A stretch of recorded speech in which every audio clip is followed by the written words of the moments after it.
Welcome to Mindfuel Studio. Today, we continue with It Ends With Us, Chapter 7.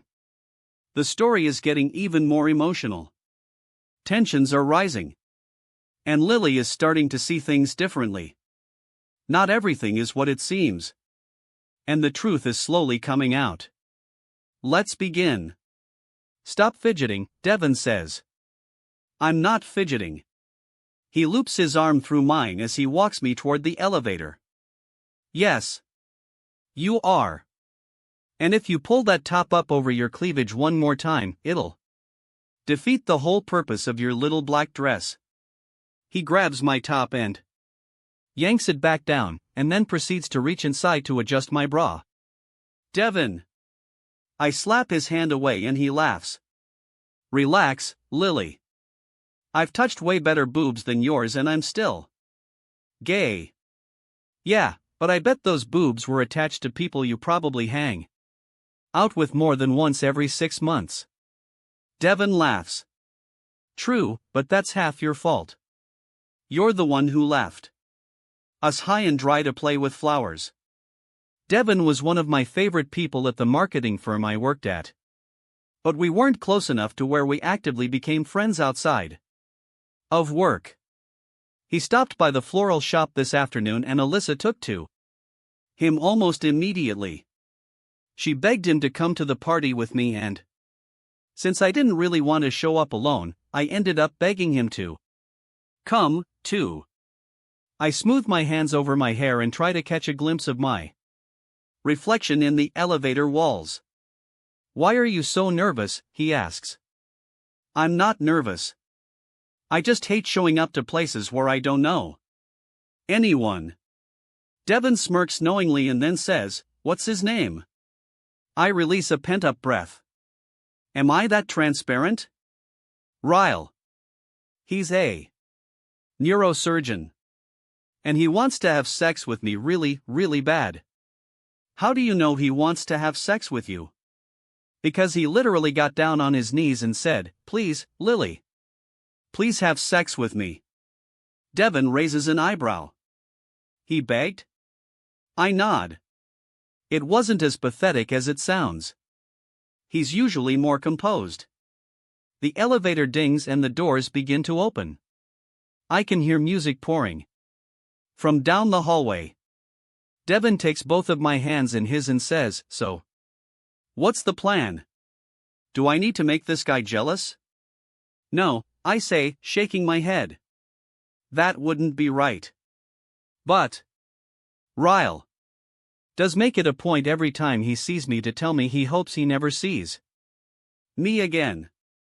Maybe just a little? I say, scrunching up my nose. A smidge? Devon pops his jaw and says, Consider it done. He puts his hand on my lower back as he walks me out of the elevator. There's only one visible door in the hallway, so we make our way over and ring the doorbell. Why is there only one door? He says. She owns the whole top floor. He chuckles. And she works for you? Damn, your life just keeps getting more and more interesting. The door begins to open, and I'm extremely relieved to see Alyssa standing in front of me. There's music and laughter pouring out of the apartment behind her. She's holding a champagne glass in one hand and a writing crop in the other. She sees me staring at the writing crop with a confused look on my face, so she tosses it over her shoulder and grabs my hand. It's a long story, she says, laughing. Come in, come in. She pulls me in and I squeeze Devon's hand and drag him behind me. She continues pulling us through a crowd of people until we reach the other side of the living room. Hey, she says, tugging on Marshall's arm. He turns around and smiles at me, then pulls me in for a hug. I glance behind him and around us, but there's no sign of Ryle. Maybe I got lucky and he got called in to work tonight. Marshall reaches out for Devon's hand and shakes it. Hey, man. Good to meet you. Devon wraps an arm around my waist. I'm Devin, he yells over the music. I'm Lily's sexual partner. I laugh and elbow him, then lean into his ear. That's Marshall. Wrong guy, but nice effort. Alyssa grabs my arm and starts to pull me away from Devin. Marshall begins speaking to him, and my hand is reaching out behind me as I'm being pulled in the opposite direction. You'll be fine, Devin yells. I follow Alyssa into the kitchen, where she shoves a glass of champagne in my hand. Drink, she says. You deserve it. I take a sip of the champagne, but I can't even appreciate it now that I'm getting a look at her industrial-sized kitchen with 2 full stovetops in a fridge bigger than my apartment. Holy shit, I whisper. You actually live here? She giggles. I know, she says. And to think, I didn't even have to marry him for money. Marshall had $7 and drove a Ford Pinto when I fell in love with him. Doesn't he still drive a Ford Pinto? She sighs. Yeah, but we have a lot of good memories in that car. Gross. She wiggles her eyebrows. So, Devin is cute. And probably more into Marshall than me. Ah, man, she says. That's a bummer. I thought I was playing matchmaker when I invited him to the party tonight. The kitchen door opens and Devin walks in. Your husband is looking for you, he says to Alyssa. She twirls her way out of the kitchen, giggling the whole time. I really like her, Devin says. She's great, huh? He leans against the island and says, so. I think I just met the beggar. My heart flutters down my chest. I think the neurosurgeon has a better ring to it. I take another sip of my champagne. How do you know it was him? Did he introduce himself? He shakes his head. Nah, but he overheard Marshall introducing me to someone as Lily's date. I thought the look he gave me was going to set me on fire. That's why I came in here. I like you, but I'm not willing to die for you. I laugh. Don't worry, I'm sure the death glare he gave you was really his smile.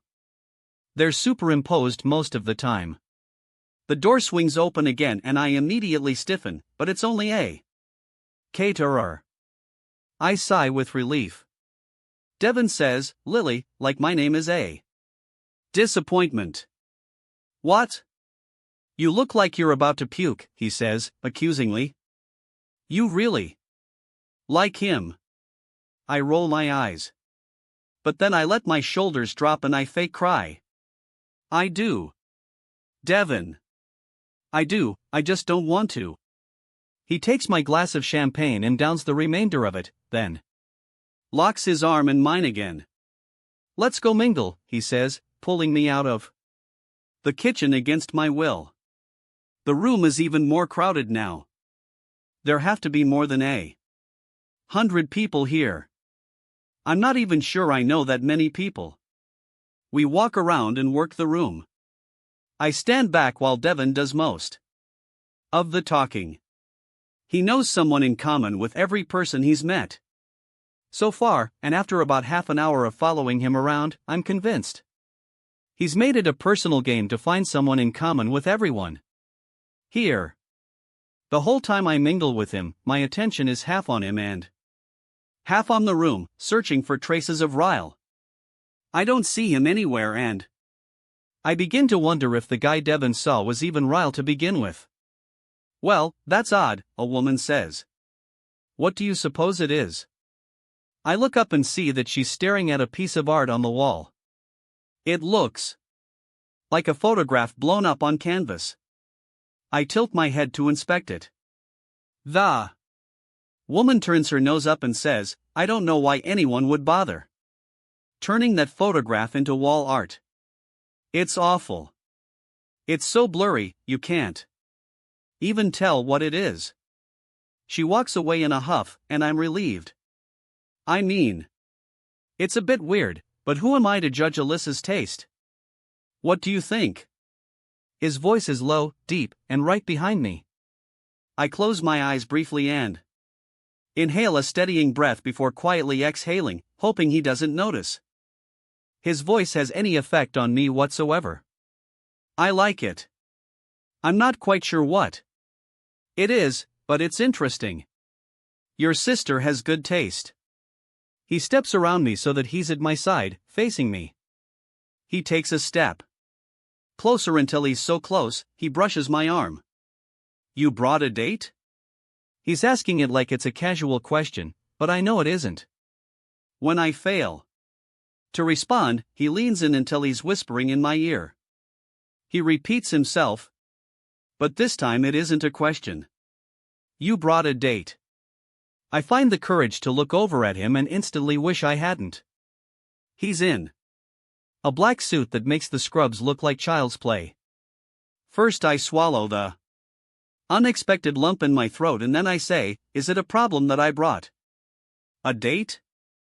I look away from him and back at the photograph hanging on the wall. I was trying to make things easier on you. You know. Just trying to make it stop. He smirks and then downs the rest of his wine. How thoughtful of you. Lily. He tosses his empty wineglass toward a trash can in the corner of the room. He makes the shot, but the glass shatters when it hits the bottom of the empty container. I glance around me, but no one saw what just happened. When I look back at Ryle, he's halfway down a hallway. He disappears into a room and I stand here, looking at the picture again. That's when I see it. The picture is blurred, so it was hard to make out at first. But I can recognize that hair from anywhere. That's my hair. It's hard to miss, along with the marine-grade polymer lounge chair I'm lying on.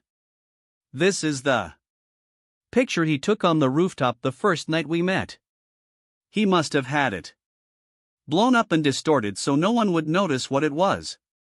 I bring my hand to my neck, because my blood feels like it's bubbling. It's really warm in here. Alyssa appears at my side. It's weird, huh, she says, looking at the picture. I scratch at my chest. It's really hot in here, I say. Don't you think? She glances around the room. Is it? I hadn't noticed, but I'm a little drunk. I'll tell Marshall to turn on the air. She disappears again, and the more I stare at the picture, the angrier I get. The man has a picture of me hanging in the apartment. He bought me flowers. He's giving me attitude because I brought a date to his sister's party. He's acting like there's actually something between us, and we've never even kissed. It all hits me at once. The anger, the irritation, the half glass of champagne I had in the kitchen. I'm so mad, I can't even think straight. If the guy wants to have sex with me so bad, he shouldn't have fallen asleep. If he doesn't want me to swoon, he shouldn't buy me flowers. He shouldn't hang cryptic pictures of me where he lives. All I want is fresh air. I need fresh air. Luckily, I know just where to find it. Moments later, I burst through the door to the rooftop. There are stragglers from the party up here. 3 of them, seated on the patio furniture. I ignore them and walk to the ledge with the good view and lean over it. I suck in several deep breaths and try to calm myself down. I want to go downstairs and tell him to make up his damn mind, but I know I need to have a clear head before I do that. The air is cold, and for some reason, I blame that on Ryle. Everything is his fault tonight. All of it. Wars, famine, gun violence, it all somehow links back to Ryle. Can we have a few minutes alone? I spin around, and Ryle is standing near the other guests. Immediately, All three of them nod and begin to stand up to give us privacy. I hold up my hands and say, wait, but none of them look at me. It's not necessary. Really, you don't have to leave. Ryle stands stoically with his hands in his pockets while one of the guests mutters, it's fine, we don't mind. They begin to file back down the stairwell.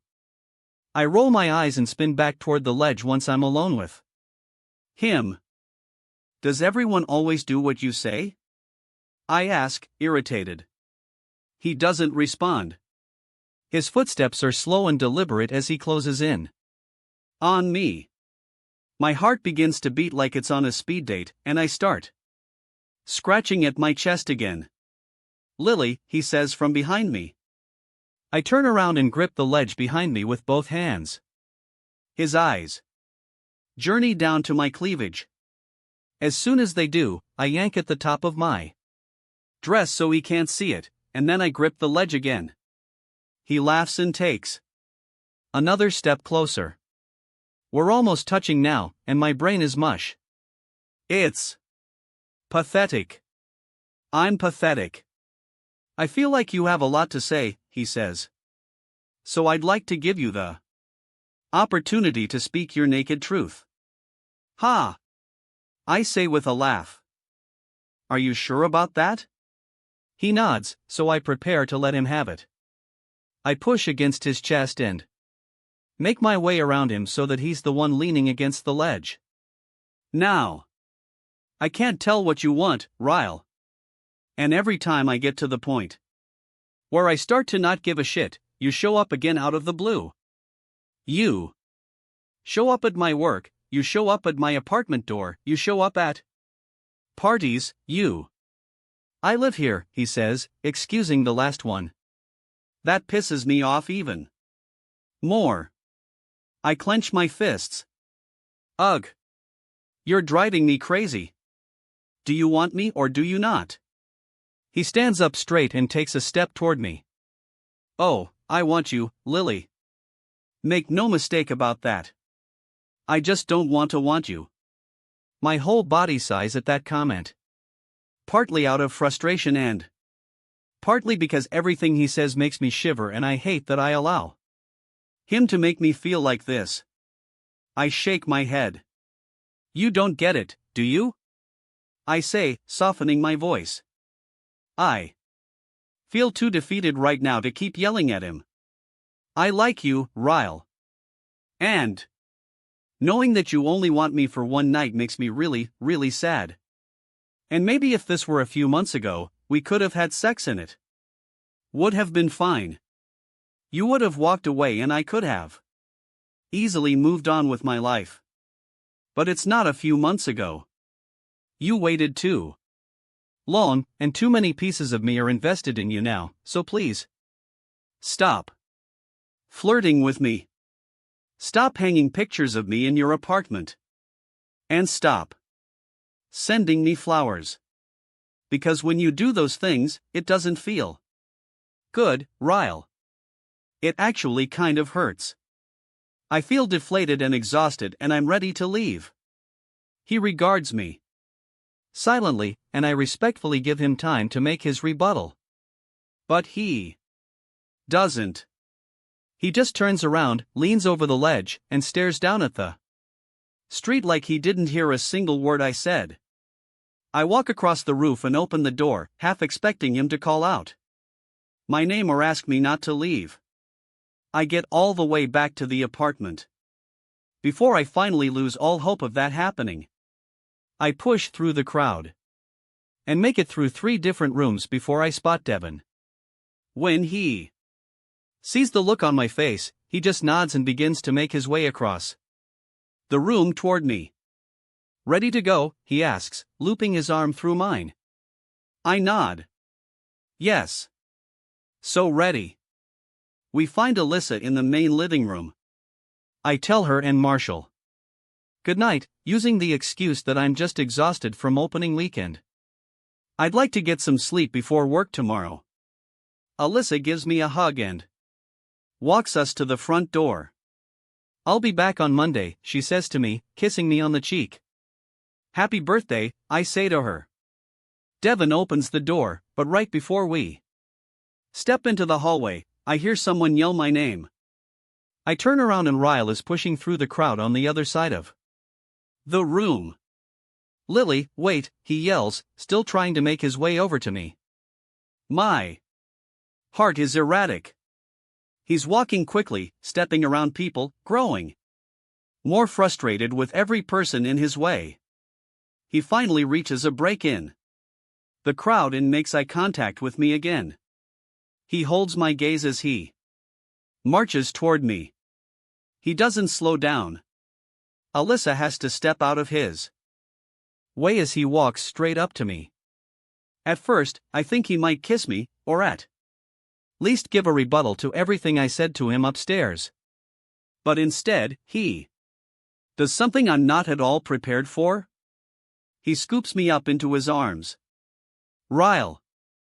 I yell, gripping him around the neck, afraid he might drop me. Put me down. He has an arm wrapped under my legs and one under my back. I need to borrow Lily for the night, he says to Devon. That okay? I look at Devon and shake my head, wide-eyed. Devon just smirks and says, be my guest. Traitor. Ryle starts to turn and walk back toward the living room. I look at Alyssa. As I pass her, her eyes are wide with confusion. I'm going to kill your brother. I yell at her. Everyone in the entire room is staring now.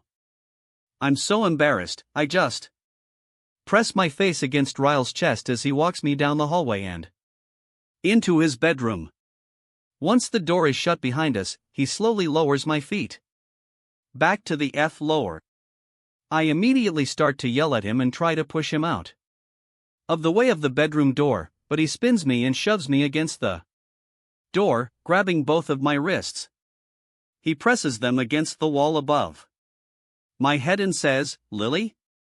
He's looking at me so intently, I stop trying to fight him off of me and I hold my breath. His chest is pressing against mine, my back is pressed to the door. And then his mouth is on mine. Warm pressure against my lips. Despite the strength behind them, his lips are like silk. I'm shocked at the moan that rushes through me, and even more shocked when I part my lips and want more. His tongue slides against mine and he releases my wrists to grab my face. His kiss grows deeper and I grasp at his hair, pulling him closer, feeling the kiss in my entire body. Both of us become a medley of moans and gasps as the kiss brings us over the edge, our bodies wanting more than our mouths can deliver. I feel his hands as he reaches down and grabs my legs, lifting me up and hooking them around his waist. My God, this man can kiss. It's as if he takes kissing as seriously as he takes his profession. He begins to pull me away from the door when I'm hit with the realization that yes, his mouth is capable of a lot. But what his mouth has failed to do is respond to everything I told him upstairs. For all I know, I've just given in. I'm giving him what he wants, a one-night stand. And that's the last thing he deserves right now. I pull my mouth from his and push on his shoulders. Put me down. He keeps walking toward his bed, so I say it again. Ryle, put me down. Right now. He stops walking and lowers me to the floor. I have to back away and face the other direction to gather my thoughts. Looking at him while I still feel his lips on mine is more than I can deal with right now. I feel his arms go around my waist, and he rests his head on my shoulder. I'm sorry, he whispers. He turns me around and brings a hand up to my face and brushes his thumb across my cheek. It's my turn now, okay? I don't respond to his touch. I keep my arms folded across my chest and wait to hear what he has to say before I allow myself to respond to his touch. I had that picture made the day after I took it, he says. It's been in my apartment for months now, because you were the most beautiful thing I'd ever seen, and I wanted to look at it every single day. Oh. And that night I showed up at your door? I went searching for you. Because no one in the history of my life has ever crawled under my skin and refused to leave like you did. I didn't know how to handle it. And the reason I sent you flowers this week is because I am really, really proud of you for following your dream. But if I sent you flowers every time I've had the urge to send you flowers, you wouldn't even be able to fit inside your apartment. Because that's how much I think about you. And yes, Lily, you're right. I'm hurting you, but I'm hurting, too. And until tonight, I didn't know why. I have no idea how I even possibly find the strength to speak after that. Why are you hurting? He drops his forehead to mine and says, because I have no idea what I'm doing. You make me want to be a different person, but what if I don't know how to be what you need? This is all new to me, and I want to prove to you that I want you for so much more than just one night. He looks so vulnerable right now.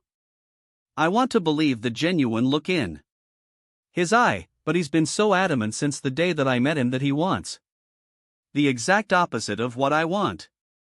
And it terrifies me that I'll give in to him and he'll walk away.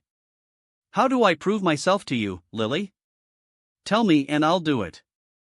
I don't know. I barely know the guy. I know him enough to know that sex with him won't be enough for me, though. But how do I know sex won't be the only thing he wants? My eyes instantly lock with his. Don't have sex with me. He stares at me for a moment, completely unreadable. But then he starts to nod his head like he's finally getting it. Okay, he says, still nodding. Okay. I will not have sex with you, Lily Bloom. He walks around me to his bedroom door and he locks it. He flips off the light, leaving only a lamp on, and then takes off his shirt as he walks toward me. What are you doing? He tosses his shirt on a chair and then slips off his shoes. We're going to sleep. I glance at his bed. Then at him. Right now? He nods and walks over to me. In one swift movement, he lifts my dress up and over my head, until I'm standing in the middle of his bedroom floor. In my bra and panties. I cover myself, but he doesn't even look twice. He pulls me toward the bed and lifts the covers for me to crawl in. As he's walking over to his side of the bed, he says, "It's not like we haven't slept together before without having sex." Piece of cake. I laugh. He reaches his dresser and plugs his phone into a charger. I take a moment to skim his bedroom. This certainly isn't the type of spare bedroom I'm used to. 3 of my bedrooms could fit in here. There's a couch against the other wall, a chair facing a television, and a full office off the bedroom that looks complete with a floor-to-ceiling library. I'm still trying to see everything around me when the lamp goes off. Your sister is really rich, I say as I feel him pull the covers over both of us. What the hell does she do with the $10 an hour I pay her? Wipe her ass with it. He laughs and grabs my hand, sliding his fingers through mine. She probably doesn't even cash the checks, he says. Have you ever checked? I haven't. Now I'm curious. Good night, Lily, he says. I can't stop smiling, because this is kind of ridiculous. And so great. Good night, Ryle. I think I might be lost. Everything is so white and so clean, it's blinding. I shuffle through one of the living rooms and try to find my way to the kitchen. I have no idea where my dress ended up last night, so I pulled on one of Ryle's shirts. It falls past my knees, and I wonder if he has to buy shirts that are too big for him just so they'll fit his arms. There are too many windows and way too much sun, so I'm forced to Shield my eyes as I go in search of coffee. I push through the kitchen doors and find a coffee maker. Thank you, Jesus. I set it to brew and then go and search for a mug when the kitchen door opens behind me. I spin around and I'm relieved to see that Alyssa isn't. Always a perfect concoction of makeup and jewelry. Her hair is in a messy top knot and mascara is smeared down her cheeks. She points at the coffee maker. I'm gonna need me some of that, she says. She pulls herself up on the island and then slouches forward. Can I ask you a question? I say. She barely has the energy to nod. I wave my hand around the kitchen. How did this happen? How in the hell did your entire house become spotless between the party last night and me waking up just now? Did you stay up and clean? She laughs. We have people for that, she says. People? She nods. Yep. There are people for everything, she says. You'd be surprised. Think of something. Anything. We probably have people for it. Groceries? People, she says. Christmas decor? She nods. People for that, too. What about birthday gifts? Like for family members? She grins.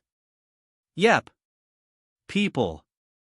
Everyone in my family receives a gift in a card for every occasion and I never have to lift a finger.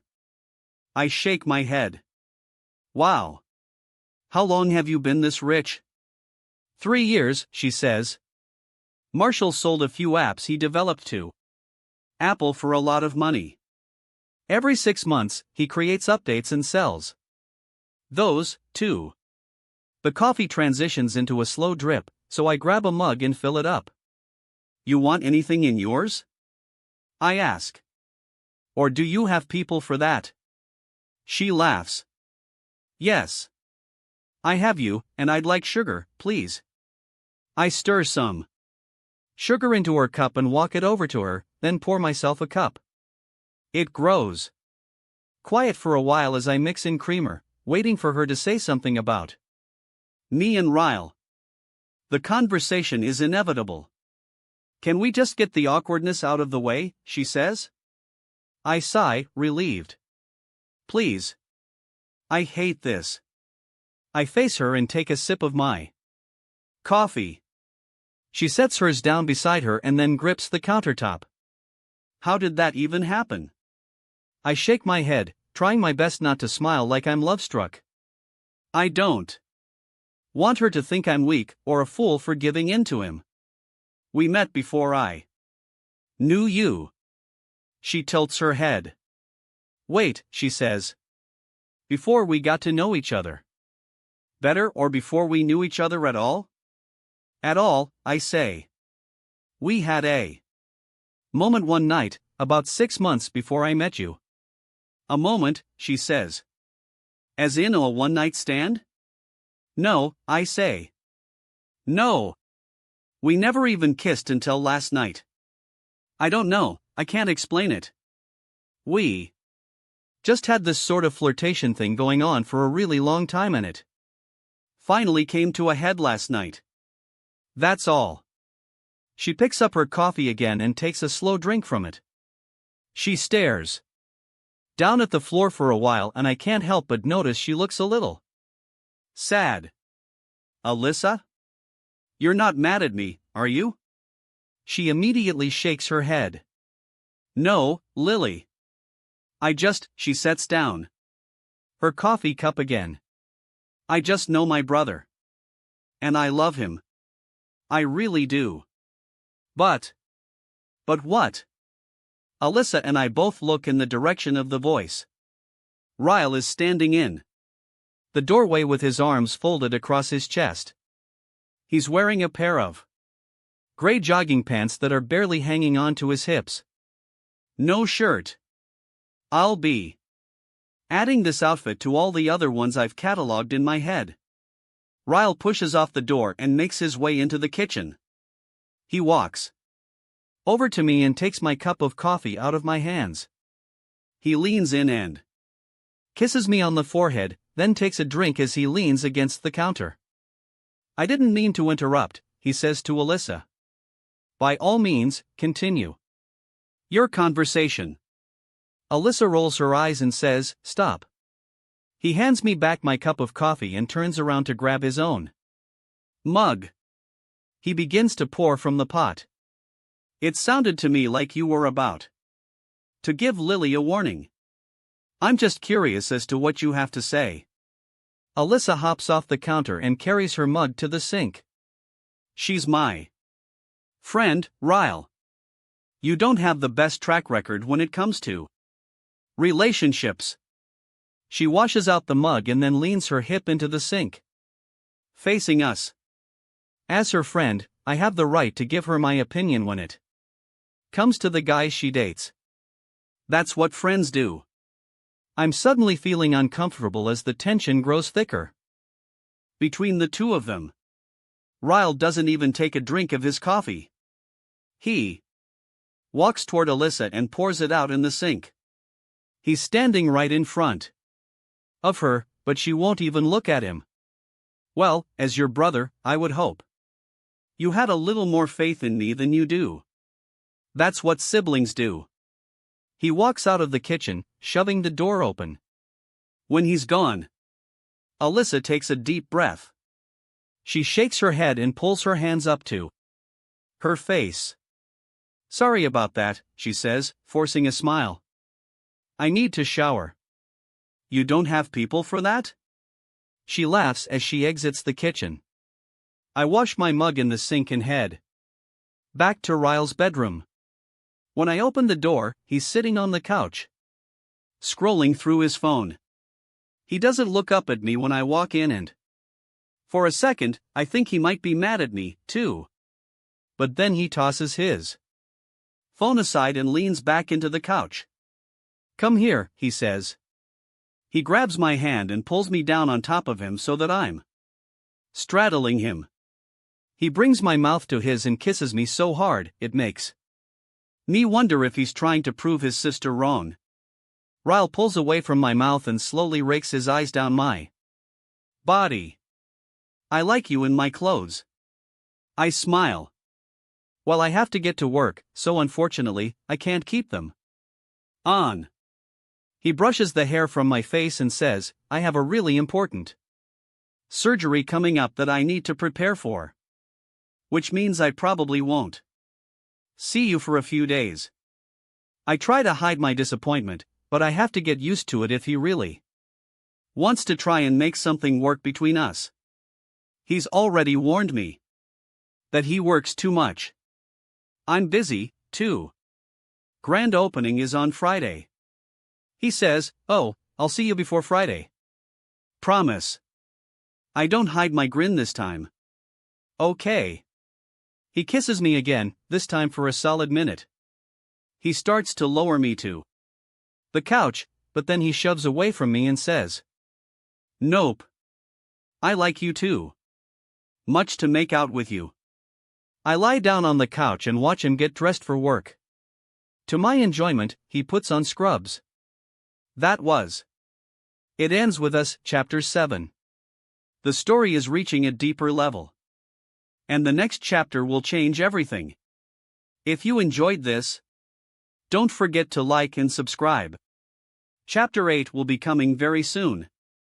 Mindfuel Studio, stories that hit different.